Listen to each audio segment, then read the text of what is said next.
Rail की पटरी पे और गाड़ी आ रही थी।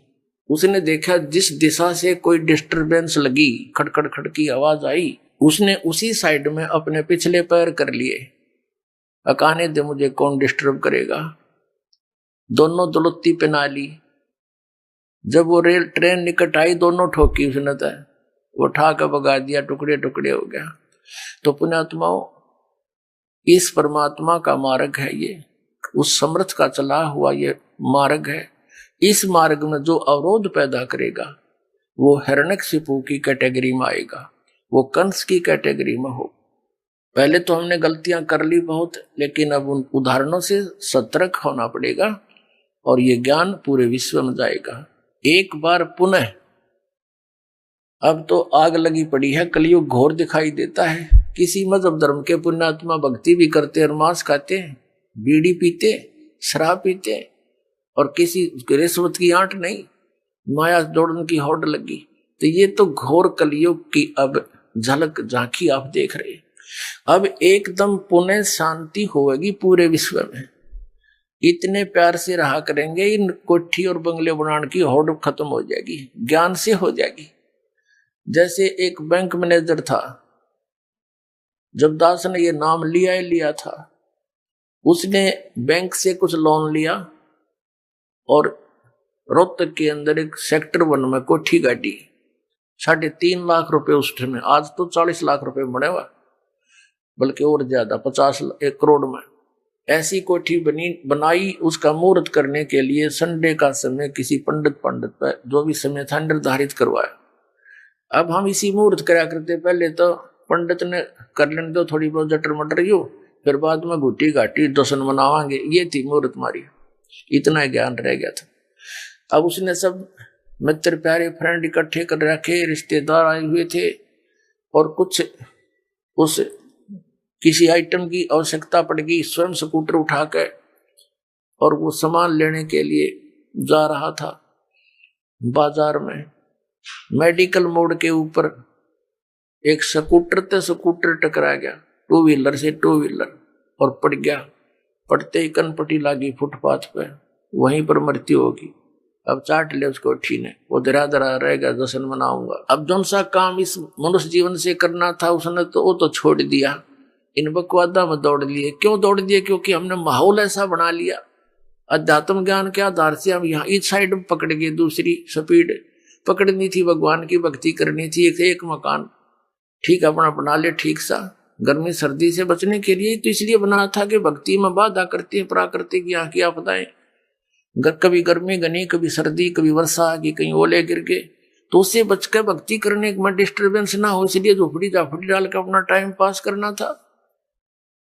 अब जैसे, क्योंकि वो बातें पहले तो असर कर नहीं थी, जो नाम लेने के बाद तो कति कलेजे में लग गए ये बातें। सचमुच यो के सांग होया। जब दास ने ये मार्ग प्रारंभ किया था, आदेश हुआ था गुरुदेव, हमारे पास इतनी सुविधा नहीं थी। एक भक्तों ने एक जीप लेनी थी लोन पे, तो उसका फाइनेंस करवाया। रोहतक के अंदर एक व्यक्ति था, वो फाइनेंस करता था, उसने फाइनेंस कर दिया और ब्याज सबसे ज्यादा लेता था। वो तो लेते ही सभी लेते ज्ञान बिना। तो हमारा भक्त बता रहा था कि मैं, चर्चा चल पड़ी कि आप किसके चेले हो। हमसे बोला, हमने बताया आपका नाम कबीर साहब के पंथी हैं, रामपाल महाराज के हम शिष्य हैं। और हमने, भक्त कह रहे थे, हमने भी उसके पिताजी बैठे थे ऑफिस में, तब तक हम इंतजार कर रहे थे, उस लोन करने वाले उसके पुत्र की इंतजार कर रहे थे, उसके ऑफिस में बैठ के। तो उसके पिताजी से कहा कि आप भी भक्ति करो, नाम ले लो हमारे गुरुजी से। तो उनका पिता कहता है, मेरी तो मौज हो रही है, भगवान शंकर की पूजा करो, माता की पूजा करते हैं, और गुरु हमने बना रखे हैं अपने, और भगवान विष्णु के हम पुजारी हैं, सब काम हम ठीक करते हैं, मूर्ति मार्ति ला रखी। और क्या कह रहा है कि मेरे जैसा सुखी आज कोई नहीं, इन भगवान कर रखे, इन देवताओं की तरफ संकेत करे, मूर्ति लग रही ऑफिस में। और क्या बताता है कि एक बेटा तो ये फाइनेंसर है, इसके खूब दया हो रही है, इनकम होती है, और एक बेटा जज लग गया है, बेटे का अभी विवाह हुआ है, उसकी पत्नी भी जज है, बता मैं किसका नाम ले लूं, इन गुरुआन ने भगवानों को छोड़कर आप क्या बात करते हो। अब हमारे भक्तों का कहने का फर्ज था, बाकी बहस कौन करे इनके साथ, ये तो काल के वकील हैं सभी। अब 1 वर्ष के बाद समाचार पत्रों में क्या आया कि वही परिवार जिससे ये फाइनेंस कराते थे, दास को इन्होंने आकर बताया था कि ऐसे ऐसे हमने कही, लेकिन ये तो इस माया के पुजारी मानते नहीं। उसके पिताजी से कहा था, वो नो बोला तुम्हारे जैसा सुखी कोई नहीं, और हम किसकी पूजा करें। उन्होंने कोई धार्मिक अनुष्ठान करवाया था, समाचार पत्रों में सच्चाई थी या जो दास बता रहा है, धार्मिक अनुष्ठान कराया था। धार्मिक अनुष्ठान के बाद जैसे फूल फाल चढ़ाते हैं, कोई हवन की राख रूख बच जाती है, उसको आदर के साथ जल प्रवाह करते हैं। अब वो समागम हो लिया, पहले दिन अनुष्ठान करवाया था, हवन उनके गुरुजी ने कराया था, और अगले दिन उस हवन की उस राख को, फूलों को उठा करके वो दोनों भाई, जज और वो फाइनेंसर, इधर दिल्ली रोड के ऊपर एक JLN है, जवाहरलाल नेहरू कैनाल, उसमें पानी बहुत चलता है, उसमें चले गए। ड्राइवर उनके साथ था, उन फूलों को जल प्रवाह करने के लिए। अब जो ही उन्होंने जल प्रवाह के लिए फूल फेंके तो वो स्लोप ज्यादा है ऐसे उस दरिया, उस नहर का, कैनाल का, वो ऊपर पटरी पर गिर गए। अब उसने सोचा कि ले थोड़ा सा इनको नीचे सरका देता हूं। अच्छे एक भाई ने हाथ पकड़ लिया, एक नीचे को होकर सरकाने लगा। उसका काई लगी हुई थी, पानी कुछ डाउन हुआ था, पैर फिसल गया। वो दूसरा भाई भी साथ में, और वो भी तैरना कोई से नाव नहीं, दोनों मर गए, डूब गए। वो जज भी मर गया और वो फाइनेंसर भी मर गया। पेपर में आई, ड्राइवर खड़ा खड़ा देख रहा। उसने फोन किया, इकट्ठे हुए। तीसरे दिन लाश मिली थी वहां शालावास पंप हाउस पर जाके। अपने आत्माओं देखो, परमात्मा हमें आगाह कराते हैं कि जब तक तुम्हारे पुण्य चलते हैं पूर्व जन्म के, आपकी पूर्व जन्म की बैटरी चार्ज है, तो आपको सब सुविधाएं प्राप्त रहेंगी, चाहे आप किसी की पूजा करो चाहे ना करो, यानी सत भक्ति ना करके अन्य चाहे पूजा करो चाहे ना करो। और आप ये सोचते रहते हो कि जो साधनाएं हम कर रहे हैं इससे हमें ये पुण्य हो रहा, लाभ हो रहा है। अब उन्हीं साधनाओं को करने से वो ये मान रहे थे हमारे सर्व सुख हुए हैं, और उस समय नाश हो गया उनके करते करते, तो खाक साधना थी वो। अब वो जो नया नया विवाह हुआ था और लड़की चली गई, जो उसकी पत्नी थी, उसने कहीं और मैरिज कर ली, अब हो गए जैसे कि तैसे। तो पुण्यात्माओं, जो काम करना चाहिए था वो तो छेड़ा भी कोई ना, वो तो स्टार्ट भी नहीं किया। तो अब इस सत्संग से आपके अंदर प्रेरणा होगी, क्योंकि भगवान का आदेश है ये। आप उसके बच्चे हो या भरम रहे हो, भटक रहे हो, आपने जाना था सतलोक में धक्के खाओ, इनके इन स्वर्ग तक मुश्किल से पहुंचा जाता है, फिर वापस यहीं आ रहे हैं। अब परमात्मा बताया करते थे हमें, क्यों भूली गरे अपना ये ना देश तुम्हारे, फिर पीछे पछतावगी कर ले सोच विचार, बिन सतगुरु पावे नहीं घर अपने की राह, संतों शरण लाग कर सोरत शब्द समा, संख असंखों कोस है तेरे पिया का देश, एक पलक में पाइए ले सतगुरु उपदेश, सोन सलैली गैल है गगन मंडल के माही, बिना प्रेम पावे नहीं चाहे करोड़ समाधि ला, नितानंद लो लायक चढ़ो मैल मंजार, फिर न भव जल आइए ये स्वप्ना संसारे, होले सुहागण सुरता त्यारे, मालिक घर जाना है तू तो।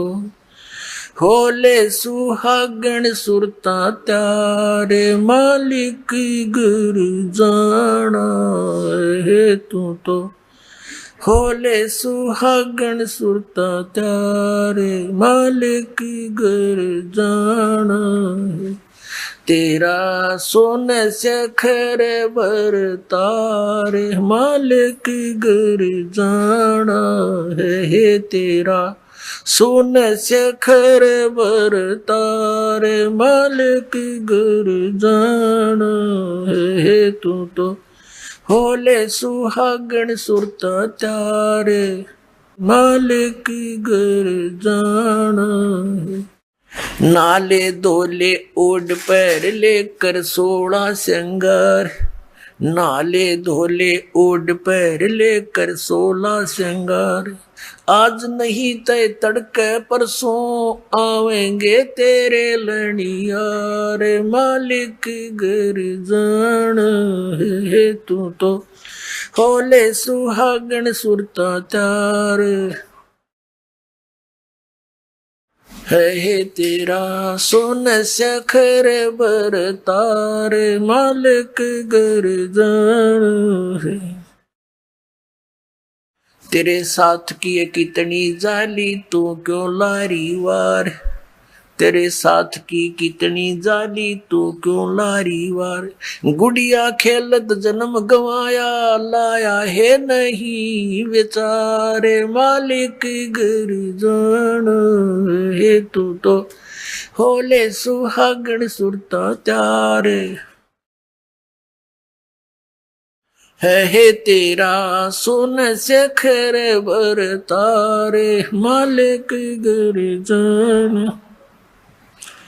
सतगुरु मारे बाणिया है करते बनज व्यवहार, सतगुरु मारे बाणिया है करते बनज व्यवहार।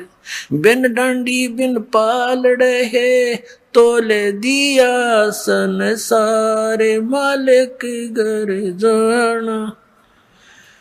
होले होले सुहागण सुरता त्यारे, मालिक घर ए तेरा, सोन सखर बरतारे, मालिक घर जाना है। सोन सखर में सेज पिया की, हंस हंस कर ले प्यार। सोन सखर में सेज पिया की, हंस हंस कर ले प्यार। कह कबीर सुनो मेरी सजनी, वहां लूटो है अजब बहार, मालिक घर जाना है। होले होले सुहागण सुरता त्यारे, मालिक घर तेरा, सोन सखर बरतार। वे सोन सखर में सेज पिया की, हंस हंस कर ले प्यार। सोन सखर में सेज पिया की, हंस हंस कर ले प्यार। कह कबीर सुनो मेरी सजनी, वहां लूटो है अजब बहार, मालिक घर जाना है। होले होले सुहागण सुरता त्यारे, जाना है तेरा, सोन सखर बरतारे, मालिक घर जाना है तेरा, सोन सखर बरतारे, मालिक घर जाना है। अब परमात्मा ने क्या बताया है, इस आत्मा को ना जाने कितने प्रकार से ऐसे झंझेड़ने की चेष्टा की है, ना जाने कितने प्रकार का ज्ञान देना चाहा है। पुणात्मा जैसे कुएं में बाल्टी गिर जाती है और उसको निकालने के लिए हुक होते हैं, कांटे बोल रहे हैं उसको, हुक से बना करके ऐसे उल्टे सुलटे से और 20-25 इकट्ठे ही जुगाड़ कर दिया जाता है, उनका एक कड़े में लपेट दिए जाते हैं, रस्सा बांध कर वो कुएं से निकालने के प्रयत्न किया जाता है। बाल्टी तो वो एक हुक में उलझ सकती है, एक से एक ही पर्याप्त था, लेकिन नहीं, इसलिए उल्टे ये कई डालने पड़ते, ना जाने कौन से में उलझ जावा, एक तक पास से घूमता रहा है। तो परमात्मा ने हमें जगाने के लिए, तत्व ज्ञान से चिपकाने के लिए और काल के इस कुएं से निकालने के लिए, परमात्मा कबीर साहब कहते हैं इतनी बाणी बोल दी और जितना बाड़ू रेत, अरिस भूले जीव का एक नियारी हेत। कि क्या बताते हैं, पर भी लेन जात है दुनिया, हमारा ज्ञान किने नहीं सुनिया। तो ये इतनी बाणी इसलिए बोली है, ना जाने कौन सी खटक जा किसका और वो उड़द जा माल्य के कांटे में और निकल जाए इस चेहरे से। तो इस प्रकार परमात्मा बताना चाह रहे हैं, ये एक आत्मा सुरता को या आत्मा कहा है और इसको समझाने की चेष्टा की है कि होले सुहागन सुरता त्यार, तन माल्य के घर जाना है। हम सबका स्वामी, हम सबका धनी, हम सबका खसम, यानी एक ही है। मालिक कहो, पति कहो, स्वामी कहो या भगवान कहो, तो वो एक ही है। अब इस आत्मा को ये कह रहे हैं परमात्मा अपनी ही महिमा एक डबल रोल करके हम तक बता रहे। वैसे तो परमात्मा ने बहुत, कबीर परमेश्वर जी ने कई बार कहा कि आई एम गॉड, हम ही अलख अल्लाह हैं, कुतुब गौस और पीर, यानी हर तरह के, जैसे कोई साधु रूप में, पीर रूप में, पैगंबर यानी संदेश वाहक, तत्वदर्शी संत जगत गुरु बनकर मैं ही आता हूँ। और हम ही अलख अल्लाह हैं और कुतुब गौस और पीर, गरीबदास खालिक धनी, मेरा नाम कबीर। ए स्वामी सृष्टा में और सृष्टि मेरे तीर, दास गरीब अधर बसू में अवगत सत्य कबीर। मैं सतलोक में रहता हूँ ऊपर और वहां से चल कर आता हूँ आपके लिए, गोता मारूं स्वर्ग में जा बैठूं पाताल, कह कबीर ढूंढता फेरूं अपने हीरे मोती लाल। तो अब यदि भगवान बार बार कहते मैं भगवान हूं तो कोई नहीं सुनता उनकी बात ने, इसलिए उन्होंने अपने आप को एक दास बताया और हमारे लिए उदाहरण दिया कि यहाँ यदि किसी ने अभिमान किया वो भगवान प्राप्ति नहीं कर सका, ना कर सकेगा, इसलिए अपने आप को दास बोला और हमारे लिए उदाहरण दिया कि तुम भी बच्चों ऐसे ही रहना, या जीव का कोई अस्तित्व नहीं है। कहते मर्द गर्द में मिल गए वो रावण से रणधीर, कंस के चाणूर से वो हिरणा कुश बलवीर, तेरी क्या बुनियाद है तू जीव जन्म दर लेत, गरीबदास एक नाम बिना तेरा खाली रह जा खेत। तो कहते मर्द गर्द में मिल गए वो धरती तोले थे, बिरन मट्टी को प्राप्त हुए गधे की योनि भोग रहे हैं। तो यहाँ तो दास बनकर है, सबसे किसी को दुख ही नहीं करे, मन कर्म वचन से भी किसी को पीड़ा देने की चेष्टा भूल कर नहीं करना, आपकी भक्ति हीनता हो जाएगी, भगवान आपसे नाराज हो जाएगा। तो धीरे धीरे हमने उतना शिष्ट बनना है जितना भगवान को हम पसंद हों।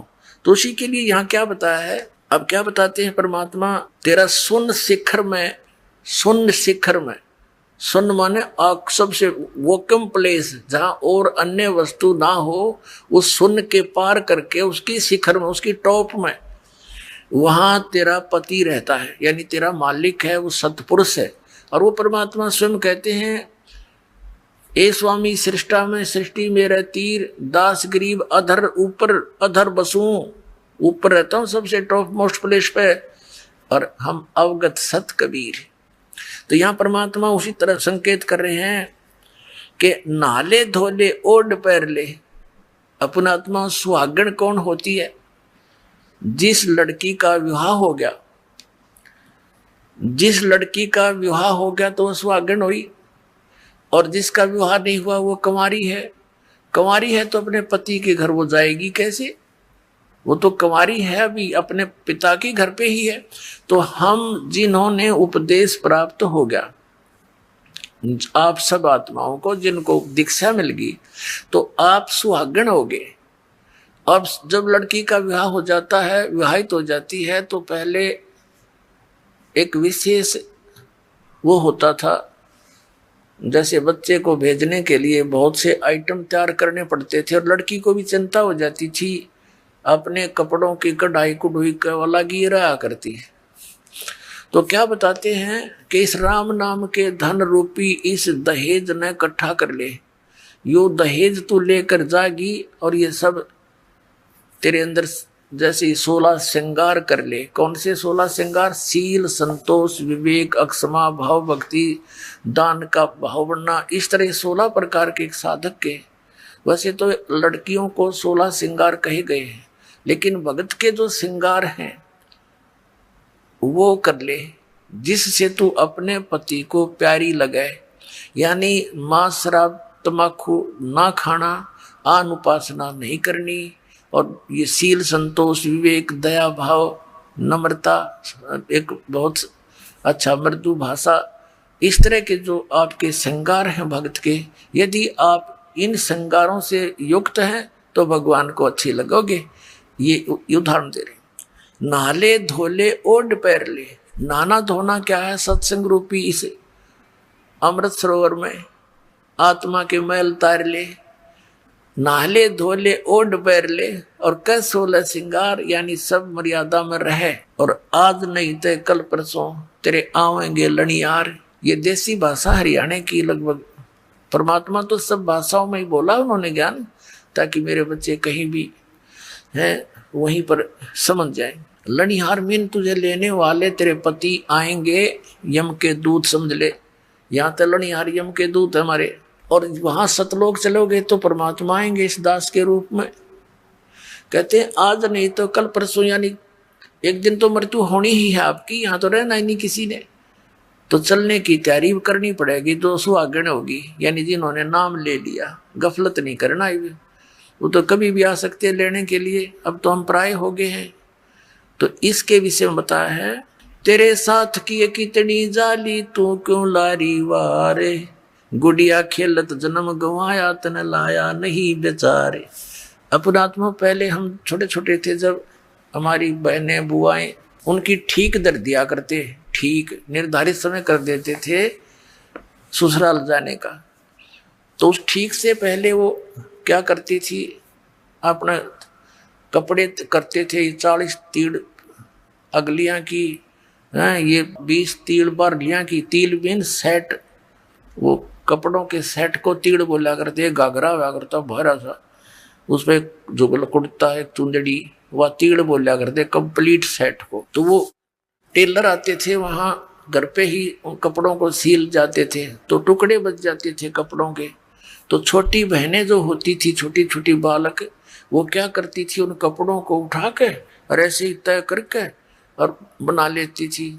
ये 20 अगलियां की, 12 पिछलियां की हैं, और उनको एक गठड़ी बांध कर छोटी सी पोटली में उसमें रख लेती।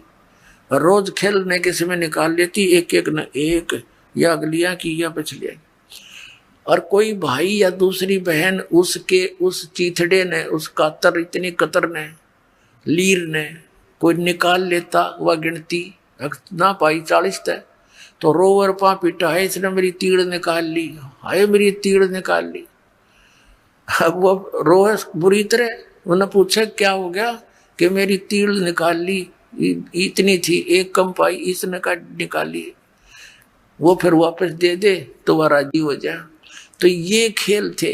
और जब वह बच्ची बड़ी हो जा, गुड़िया खेला करती, एक गुड्डा और एक गुड़िया बना लेती थी चीथड़ों के, फिर उनका ब्याह करती, और फिर उसका साथ वह गठड़ी सर पर धरकर का 40 तो ससुराल चाल है, यानी इस तरह खेला करती थी। तो फिर जब वो लड़की बड़ी हो जाती है, सियानी हो जाती है, और फिर उसको वो ओरिजिनल तिल, यानी वो सेट ऑफ सूट, वो ओरिजिनल तिल मिलती और ओरिजिनल पति दुल्हा मिलता। तो फिर वो लड़की क्या उन गुड्डा गुडिया वाले खेल खेल सकती है? क्योंकि उसको ज्ञान हो गया ओरिजिनल वस्तु का, फिर वो उन जिथड़ों के साथ कभी नहीं खेल सकती। तो अभी तक हम जो भी इस संसारिक सुख को कलेक्शन करने में लाग रहे हैं, कार हो, कोठी हो, बुढ़ा है, पता नहीं पंखे हो, कूलर हो, फलाना हो, जैसा भी, और इसी खेल को खेलते खेलते हम मर जाते। और जब हम इस तत्व ज्ञान से परिचित होकर सियाने हो जाएंगे, फिर हमने उस गुड़िया वाला खेल दिखाई देगा। जब वो लड़की बड़ी होती है, फिर अन्य बच्चे जब खेलते हैं उनको बालक दिखाई देते हैं, बाल से ये कोई तिल थोड़ी, तिल था अब मिली मुझे पति तो अब मिला असली गुड्डा। तो पुण्यात्माओं अब आप इसलिए परमात्मा कह रहे हैं कि गुडिया खेलत तन जन्म गंवा दिया, लाया नहीं बेचार। ये संसारिक सुविधाएं यहीं इकट्ठी करके मृत्यु हो जाती है और यहीं छोड़ जाते हो। कोठी बनाई और एक दिन भी ना रह पाया, मृत्यु होगी। चल 10-20 दिन या साल, 2 साल, 10 साल उसमें रह भी लिया तो क्या काम आई, मृत्यु होगी। मृत्यु होती है सतभक्ति ना करने से। वो कुत्ता बन के उस गली में बैठता उसको ठीक ही छाया में, और आते जाते मारन लठे हो गया, फिर वो काम सारा बिगड़ गया। अब क्या बताते हैं, सतगुरु मारे बानिया है करते बनज व्यवहारे, बिन डांडी बिन पालड़े यो तोल दिया संसारे। हमारे सतगुरु वो बिजनेसमैन है, बानिया मीन बिजनेसमैन, आत्मा का सौदा करते हैं और बगैर किसी डंडी यानी कि बगैर किसी तराजू के पूरे विश्व को तोल दिया, सबके ज्ञान को दिखा दिया इनका कितना ज्ञान है। बिन डंडी और बिन पालड़ा ये तोल दिया संसार, इस तत्व ज्ञान से माप कदर दिया किसकी कितनी सचीथी है, किसकी कितनी वैल्यू और वजन है। सोन शिखर में सेज पिया की वो हंस हंस कर ले प्यारे, कह कबीर सुनो मेरी सजनी लूटो वो अजब बहारे। कि जिस सुख को आप यहाँ खोज रहे हो, नमक की बोरी में मिष्ठान ढूंढ रहे हो, ये कभी नहीं हो सकता। ये भूल जाना यहाँ के स्वर्ग में भी सुख नहीं है जिसको सुख कहते, ये झूठा सुख है, अस्थाई सटे है सबका, और वहां सथाई सटे होगा। अपनात्मा हमारे पवित्र सदग्रंथ क्या ज्ञान देते हैं, और परमात्मा ने वही ज्ञान बताया था। मन तू चल रे सुख के सागर, जहां शब्द से दूर रत्नागर। मन तू चल रे सुख के सागर, जहां शब्द सिंदूर रत्नागर। अब सुख सागर परमात्मा कहते हैं, इस नमक की बोरी तो निकलो। और फिर तुमने देखो परमात्मा ने करने नो दीदार महल में प्यारा एक शब्द है परमेश्वर कबीर जी का, उसमें सारा कुछ बताया है सतलोक का, और लास्ट में ये बता दिया ये उस सतलोक की नकल कर रखी है, ये डुप्लीकेट बना रखे इस काल ने अपनी माया के द्वारा। ब्रह्मलोक के अंदर एक नकली सतलोक, नकली अलखलोक, अगमलोक और अकैलोक, उसकी फोटोकॉपी कर रखी है, पर वो वस्तु वो नहीं है। तो ये बूरा की बोरी में और नमक की बोरी में कोई अंतर नहीं होता जब तक टेस्ट ना कर ले। टेस्ट करने से जानकारी होती, तो दोनों एक जैसी लगती है जब पास पास रख दे जाए। तो ऐसे ही इस काल का लोक तो नमक की बोरी है और सतलोक वो सुख सागर, यानी पूरी उस बोरी में मीठा ही मीठा होता है। तो पुण्यात्माओं परमात्मा कहते हैं कि चल तू चल रे सुख के सागर। अपनात्माओं जैसे आज का प्रसंग चला था कि ये संसार यहाँ का जो सुख है, यहाँ सुख नहीं है और यहाँ सथाई कोई भी जीव नहीं है। आज यहाँ मनुष्य जीवन में चाहे कोई राजा बना है, 1 मिनट में मृत्यु हुई, फिर चलो स्वर्ग में थोड़ा बहुत समय बचा हुआ होता, फिर गधा बनो, फिर नरक चलो चलते। यहाँ सथाई सथा नहीं है। और यहाँ के भगवान भी यही कहते हैं, जैसे यहाँ का भगवान, यहाँ का ये काल प्रभु है, ब्रह्म है, सरपुरुष है। गीता जी अध्याय नंबर 4 के श्लोक नंबर 5 और 9 में, श्रीमद् भगवत गीता अध्याय नंबर 2 के श्लोक नंबर 12 में, गीता अध्याय नंबर 10 के श्लोक नंबर 2 में ये अपनी सतीथि बता रहा है।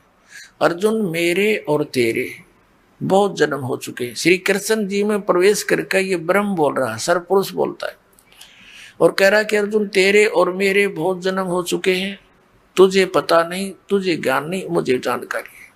मेरे जन्म और कर्म अलौकिक है। फिर इसने अपनी साधना बताई है 8वें अध्याय के 13वें श्लोक में कि ओम इति एकाक्षरम ब्रह्म व्यवहारन मामनुसमरण ये पर्याति तजन देहम सयाति परमाम गतिम। मुझ ब्रह्म का केवल एक ओम मंत्र है, एक अक्षर ओम है, नथिंग एल्स। ये हरे राम राम राम हरे हरे, श्री कृष्ण कृष्ण हरे हरे, राधे श्याम सीताराम, राधे राधे श्याम राधे, ओम नमः शिवाय, ओम भगवते वासुदेव नमः। ये गायत्री मंत्र, ये मोक्ष मार्ग के मंत्र नहीं है, ये व्यर्थ है, यूजलेस है। गीता जी अध्याय नंबर 16 के श्लोक नंबर 23 और 24 में स्पष्ट किया कि जो शास्त्र विधि को त्याग कर मनमाना आचरण करते हैं, मनमानी पूजाएं जाप करते हैं, उनको न तो सुख होगा, ना कोई गति होगी, ना उनको सिद्धि प्राप्त होगी, अर्थात यूजलेस। इसलिए 16वें अध्याय के फिर 24वें श्लोक में स्पष्ट किया गीता जी में, इससे तेरे लिए अर्जुन कर्तव्य और अकर्तव्य की अवस्था में कौन सी साधना करनी चाहिए और कौन सी त्याग देनी चाहिए, सदग्रंथों को आधार मानना, किसी के लोक वेद पर आधारित मत होना। तो श्रीमद् भगवद गीता हमारा आधार है भक्ति का, पवित्र वेद हमारा आधार है भक्ति का, साधना का। लेकिन पुराण हमारे सहयोगी हैं अध्यात्म ज्ञान को समझने के लिए। और जो पुराणों के अंदर वेदों और गीता वाला भक्ति विधि है, वो तो वेदों और गीता का ही है, वो तो हम उन्हीं से ग्रहण करेंगे। बाकी अन्य उसके अंदर उस ऋषि वक्ता, पुराण के वक्ता का अपने घर का ज्ञान है जो वेदों और गीता से नहीं मिलता, वो हमने स्वीकार नहीं करना। अब गीता ज्ञानदाता कहता मेरा एक ओम अक्षर है, नथिंग एल्स, और कोई जाप ही नहीं है, इसके अतिरिक्त कोई मंत्र जाप करता वो अपने डलेट हो रहा है, वो कंकर पत्थर इकट्ठे कर रहा है, लाल नहीं है। ये ब्रह्म सत्र का है। और इससे जो इसकी साधना करता हुआ अंत समय में शरीर छोड़कर जाता है तो परम गति को प्राप्त होता है। वो परम गति कौन सी है? ब्रह्मलोक से मिलने वाला स्थान ब्रह्मलोक। और गीता जी अध्याय नंबर 8 के श्लोक 16 में कहा कि ब्रह्मलोक पर्यंत वहां तक गए हुए सभी पुनरावर्ती के अंदर है, उनका भी जन्म मृत्यु बना ही रहता है। ये खुद कहता है ब्रह्म। गीता श्री कृष्ण में प्रवेश करके गीता ज्ञानदाता बोल रहा है कि मेरा कोम अक्षर है और तेरे मेरे बहुत जन्म हो चुके अर्जुन, हम अविनाशी नहीं है। इसलिए 7वें अध्याय के 18वें श्लोक में गीता ज्ञानदाता अपनी गति को भी अनुतम बताता है। अनुतम यानी गति व्यर्थ, क्योंकि जन्म मृत्यु मिटे नहीं, और जब तक जन्म मृत्यु का रोग नहीं कटेगा तो सुख हो नहीं सकता, शांति नहीं हो सकती। शांति तो सतलोक में होगी जहाँ सुख ही सुख है, दूसरी वस्तु ही नहीं है। अब इसलिए उसने अपनी साधना को अनुतम बताया। और ये नकली गुरु, ये आचार्य, ये हमारे बाग में लिखे थे, इन्हें बैठा दिया। और ये क्या कहते हैं, इनसे कोई पूछता है कि अनुत्तम माने क्या होता है स्वामी जी? कि अनुत्तम जो घटिया, और उत्तम, और उत्तम मिला अच्छा। और फिर जब उनसे पूछते हैं कि गीता जी अध्याय नंबर 7 के मंत्र 18 में गीता ज्ञानदाता अपनी गति को अनुत्तम क्यों कह रहा है? अरे तू समझा नहीं, अनुत्तम माने जिससे उत्तम और ना हो। अरे फुटे वाग धरे, अब ज्ञानी न था नहीं, इन्हें सट्टे मारेंगे फिर ये। अब जैसे एक उत्तीर्ण है, उत्तीर्ण माने सफल, अनुत्तीर्ण माने फेल।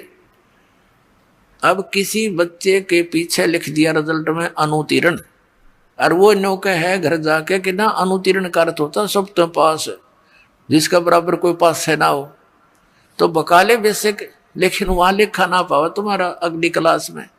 तो ये नकली गुरु न्यू बतावें। और कुछ नौके हैं कि भाई अनुत्तम माने जिससे श्रेष्ठ कोई ना हो। अरे भले पुरुषो, यदि गीता ज्ञान दाता कहते समाज के अंदर ऐसा होता, समाज के अंदर ऐसे होता, अरे सीधा ज्ञान इसमें समाज के आ गया। गीता ज्ञानदाता कहता है कि मेरा एक ओम नाम है और मेरी साधना करने वाला ब्रह्मलोक में जाता है। गीता जी में स्पष्ट 8वें अध्याय के 16वें श्लोक में ब्रह्मलोक पर्यंत भी गए हुए वापस आते हैं, जन्म मृत्यु होती है। इसलिए 7वें अध्याय के 18वें श्लोक में गीता जी में कहा कि यह मेरी गति भी अनुत्तम है, ये घटिया है, व्यर्थ है। क्योंकि ये पुण्यात्मा जो नेक आत्मा ज्ञानी आत्मा है तो अच्छी परमात्मा प्राप्ति के लिए यत्नशील है, लेकिन ये मेरे वाली अनुत्तम घटिया गति में ही सचित है। इसलिए तो उसने कहा कि 15वें अध्याय के 1 से लेकर 4 तक और 16 में श्लोकों में और 18वें अध्याय के 62वें श्लोक में और 18वें अध्याय के 66वें श्लोक में गीता ज्ञानदाता ने स्पष्ट कर दिया है कि संसार रूपी उल्टा लटका हुआ वृक्ष है। ऊपर को जड़ तो पूर्ण परमात्मा समझो, नीचे को तीनों गुण रजगुण ब्रह्मा सतगुण विष्णु रूपी शाखा है। जो संत इन सभी विभागों को बता देगा वो तत्वदर्शी संत है।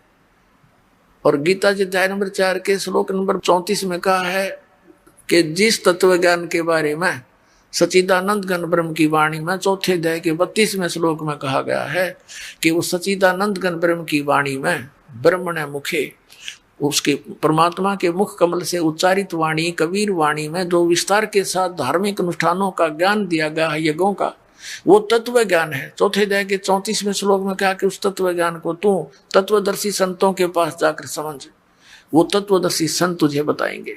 अब तत्वदर्शी संत की पहचान बताई है 15वें अध्याय के प्रथम श्लोक में गीता जी कि उल्टे लटके संसार रूपी वृक्ष के सभी विभाग जो बता देगा स वेदवित, वो तत्वदर्शी संत है, उससे पूछो। अब ये तत्वदर्शी जगत गुरु, अब जैसे सेवक होके उतरे इस पृथ्वी के मां और जीव उदाहरण जगत गुरु बार बार बलि जाऊं, जीव उद्धार करने के लिए वो कबीर परमात्मा वो जगत गुरु बनकर तत्वदर्शी सत संत की भूमिका करने के लिए यहाँ आए और 120 वर्ष तक रहे, सह शरीर आए, सह शरीर चले गए। तो यहाँ क्या बताते हैं कि तत्वदर्शी संत कौन होगा? जो उल्टे लटके हुए संसार रूपी वृक्ष के सभी पार्ट्स बता देगा, विभाग बतावेगा। तो परमेश्वर ने 600 वर्ष पहले उस सच्चिदानंद घन ब्रह्म की वाणी में ये भाग बता रखे थे। कबीर अक्षर पुरुष एक पेड़ है, सरपुरुष वाकी डारे, ये तीनों देवा शाखा है, भाई पात रूप संसारे। कख नहीं पता था। गीता ज्ञानदाता ने भी सिर्फ ऑप्शन छोड़ दिया, ऊपर को जड़ वाला और नीचे को तीनों गुण रूपी शाखा वाला, ये उल्टा लटका संसार रूपी वृक्ष से। अब इसके बारे में कंप्लीट ज्ञान तो तत्वदर्शी संत देगा, उससे पूछो।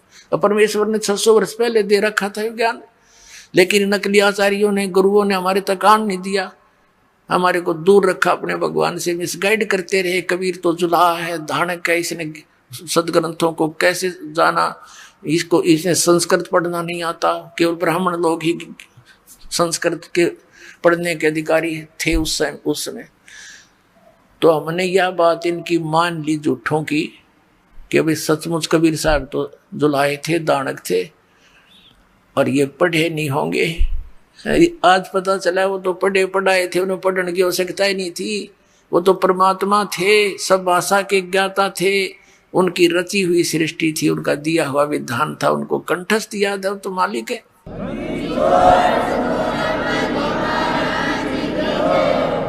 अब उल्टा लटका हुआ संसार रूपी वृक्ष की परमात्मा ने बता दिया। अक्षर पुरुष एक पेड़ है, निरंजन यानी सरपुरुष या की डार और तीनों देवा शाखा है, ये पात रूप संसार। एक बार झलक देख लो इसकी। श्रीमद् भगवत गीता अध्याय नंबर 15 के श्लोक नंबर 1 से लेकर 4 और 16 और 17 का ये निष्कर्ष है, ये परमात्मा का दिया हुआ ज्ञान है।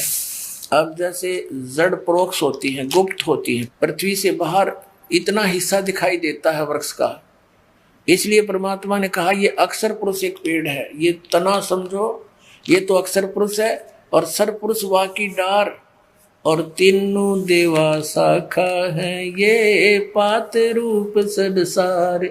रजगुण ब्रह्मा जी, सतगुण विष्णु जी, तमगुण शिव जी, ये तो शाखा है इस पेड़ की और ये इनका पिता है सरपुरुष ज्योत निरंजन और ये अक्षर पुरुष तना है और ये मूल मालिक, ये परम अक्षर ब्रह्म, परम अक्षर पुरुष है, ये कबीर साहिब है। परमात्मा ने 600 वर्ष पहले कहा था अक्षर पुरुष एक पेड़ है, निरंजन वाकी डारे, निरंजन कहो, सरपुरुष कहो, काल कहो, और तीनों देवा शाखा है, भाई पात रूप संसारे। तो पुणात्मा इसमें क्या स्पष्ट किया है कि जब तत्वदर्शी संत मिल जा 15वें अध्याय के 4थे श्लोक में, उसके पश्चात परमेश्वर के उस परम पद की खोज करनी चाहिए जहां जाने के बाद साधक फिर लौटकर कभी संसार में नहीं आते।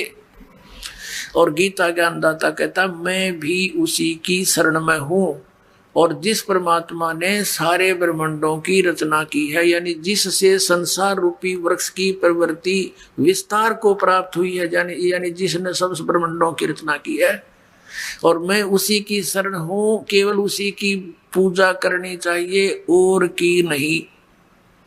कंसेप्ट हुआ क्लियर।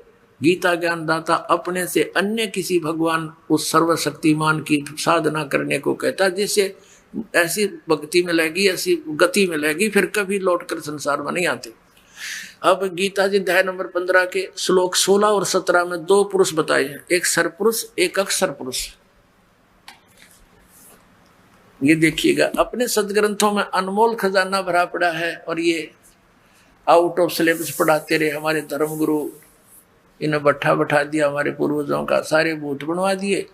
वहां धक्के खुआओ तीर्थों पे, वहां जाओ दान कर दो, उनका मोक्ष हो जाए। मोक्ष तो इस ज्ञान से होना था जो गीता में लिखा हुआ है। अब देखो, ये श्रीमद् भगवत गीता है। अब इसके अंदर आपको दिखाते हैं अध्याय नंबर 15 का श्लोक नंबर 16 और 17। ये श्लोक नंबर 16, इसमें ध्यान से देखना। यहां लिखा है दिवौ माने दो, इमौ माने ईश, पुरुषो माने पुरुष, लोके माने संसार में। क्षर च अक्षर है, इसको हम क्षर बोलते हैं, क्षर और अक्षर। क्षर च अक्षर एव च क्षर सर्वाणी भूतानि कटुष्ट अक्षर उच्यते। इसका अर्थ है कि ये सरपुरुष है। इस पुरुष को हम यहाँ दो जगह लगा सकते हैं, सरपुरुष और अक्षर पुरुष। इस संसार में ये दो भगवान कहे जाते हैं। लोके माने इस संसार में, क्योंकि सरपुरुष और अक्षर पुरुष के जितने भी लोक हैं ये पृथ्वी तत्वों से बने हुए हैं। इनके मटेरियल में थोड़ा सा अंतर है। सतीर्थाम जैसे कच्ची ईंट हो, एक पक्की ईंटों का इतना अंतर है। तो यहां बताया है कि इस संसार में, लोके माने संसार में, इस लोक में दो पुरुष हैं, दो प्रभु हैं, एक सरपुरुष और एक अक्षर पुरुष। और इन दोनों के लोकों में जितने भी प्राणी हैं वो सभी प्राणियों के शरीर तो नाशवान है, जीवात्मा किसी की नहीं मरती। इन्हीं का अनुवाद यहां देखते हैं 15वें अध्याय का 16वां श्लोक। इस संसार में नाशवान और अविनाशी भी ये दो प्रकार के प्रभु हैं, पुरुष हैं। अब ये अक्षर को अविनाशी भी कहा गया है क्योंकि इसकी सतीथि काफी लंबी है, इसकी आयु बहुत है, इसलिए इसको अविनाशी कहता है। लेकिन ये वास्तव में अविनाशी नहीं है। ये सरपुरुष इस संसार में नाशवान और अविनाशी भी ये दो प्रकार के पुरुष हैं। पुरुष माने प्रभु हैं, स्वामी हैं। संपूर्ण प्राणियों के शरीर नाशवान है और जीवात्मा अविनाशी कहा गया है। अब इसका भावदास समझाएगा। इसमें क्या लिखा है कि सर पुरुष और अक्षर पुरुष ये दो प्रभु प्रसिद्ध हैं, दो भगवान, दो स्वामी। अब सर पुरुष का अर्थ तो सीधा ही नाशवान है, सर माने नाशवान। अक्षर इसको क्यों कहा, और फिर 15वें अध्याय के अगले 17वें श्लोक में इसको भी रिजेक्ट किया है। अक्षर होते हुए भी, अक्षर उच्चारण करके भी इसको रिजेक्ट कर दिया। ये निष्कर्ष निकाला जाएगा क्योंकि तत्व वेद है, तत्व ज्ञान से समझा जाएगा। अब क्या बताया है कि ये दो प्रकार के पुरुष हैं। एक सरपुरुष है, ये 21 ब्रह्मांड का स्वामी है, ये काल है, ज्योत निरंजन है। और एक अक्षर पुरुष है, वो 7 संख ब्रह्मांड का मालिक है, वो अक्षर पुरुष है। उसकी आयु बहुत लंबी है, इसलिए उसको अक्षर कहने लगे। और जो परम अक्षर ब्रह्म है, जो पूर्ण परमात्मा, वो अन्य है, इन दोनों से भी अन्य है। और वो ओवरऑल कंट्रोलर है, सब ब्रह्मांडों का रचयिता है, सबका मालिक है। इस 21 ब्रह्मांड काल के 7 संख ब्रह्मांड इस अक्षर पुरुष के और अनंत ब्रह्मांड है, उन सब का वो कुल मालिक है, वो सबका दाता है, सबका स्वामी, वो परम अक्षर ब्रह्म है। अब देखना, इसमें कहा कि उत्तम पुरुष है तो अन्य, उत्तम पुरुष श्रेष्ठ परमात्मा तो इन दोनों से कोई और है। इस सर और अक्षर से जो 16वें श्लोक में कहा 15वें अध्याय के, उत्तम पुरुष है तो अन्य, पुरुषोत्तम तो कोई और है, अन्य परमात्मा इति उदाहरत है, जिसको परमात्मा कहा जाता है। परमात्मा, परम माने श्रेष्ठ, अच्छी आत्मा कहा जाता है। और ये लोकत्रयम आविश्य विभर्ति अवैश्वर। उत्तम पुरुष तो अन्य ही है, ये स्पष्ट कर रहे हैं अपने अनुवाद में, जो तीनों लोकों में प्रवेश करके सबका धारण पोषण करता है, अविनाशी परमेश्वर परमात्मा, इस प्रकार कहा गया। अब ये संसार रूपी वृक्ष की जो जड़ है, ये है वो उत्तम पुरुष है, तो अन्य, और ये परम अक्षर ब्रह्म कहलाता है, इसको परम अक्षर पुरुष कहो, और ये वास्तव में अविनाशी है। श्रीमद् भगवत गीता अध्याय नंबर 7 के श्लोक नंबर 29 में 29 में गीता ज्ञानदाता कहता है, जिसने मेरे इस ज्ञान का आश्रय कर लिया कि तत्वदर्शी संत की खोज करो, वो बताओगा परमात्म तत्व के बारे में उसकी सारी महिमा।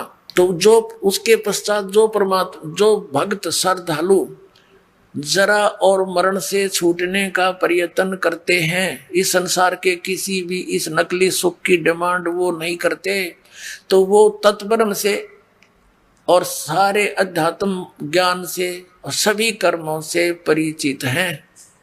देखिएगा फिर श्रीमद् भगवत गीता, गीता प्रेस गोरखपुर से प्रकाशित है। ये जयदयाल गोविंद का इसके अनुवादक है। अब देखिएगा 7वें अध्याय के 29वें श्लोक में श्रीमद् भगवत गीता अध्याय नंबर 7वां और नीचे आइए, ये 29वां श्लोक है। इसका यहाँ पर है ये संस्कृत मूल पाठ। जरा मरण मोक्षाय, जरा माने वृद्धावस्था, मरण माने मृत्यु, मोक्षाय माने छुटकारे के लिए, माम आश्रित है, मेरे इस ज्ञान के आश्रित होकर के, यतंती ये जो प्रयत्न करते हैं, ते ब्रह्म तत्विदु वो उस तत्व ब्रह्म को जानते हैं, कृष्णम अध्यात्म यानी सारे अध्यात्म से परिचित हैं, अध्यात्म ज्ञान से, और कर्म से अखिलम और सब कर्मों से वो परिचित है। इसका अनुवाद यहाँ किया है ना। जो मेरे शरण होकर जरा माने वृद्धावस्था, मरण माने मृत्यु से छूटने के लिए यत्न करते हैं, वे पुरुष, वे भक्त तत्व ब्रह्म, ये तत्व ब्रह्म, उस ब्रह्म को और संपूर्ण अध्यात्म ज्ञान को और तथा संपूर्ण कर्मों को जानते हैं। अब पुण्यात्मा इसे स्पष्ट कर दिया कि जो व्यक्ति इस नकली सुख को भूल चुके हैं और जरा माने वृद्धावस्था के कष्ट को, पुण्यात्मा इस जीव के ऊपर वृद्धावस्था एक बहुत बड़ा अभिशाप है, इतना दुख इसके अंदर होता है। लेकिन जो परमात्मा कबीर जी की शरण में आ जाएगा पुण्यात्मा, घबराना नहीं, आपका वृद्धावस्था ऐसे कटेगा ना फूल की तरह।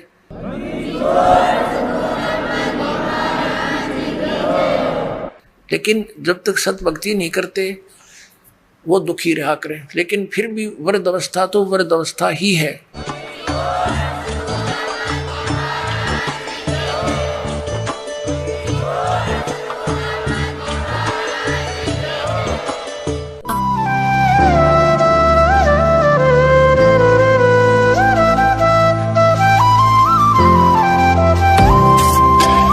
सत सही।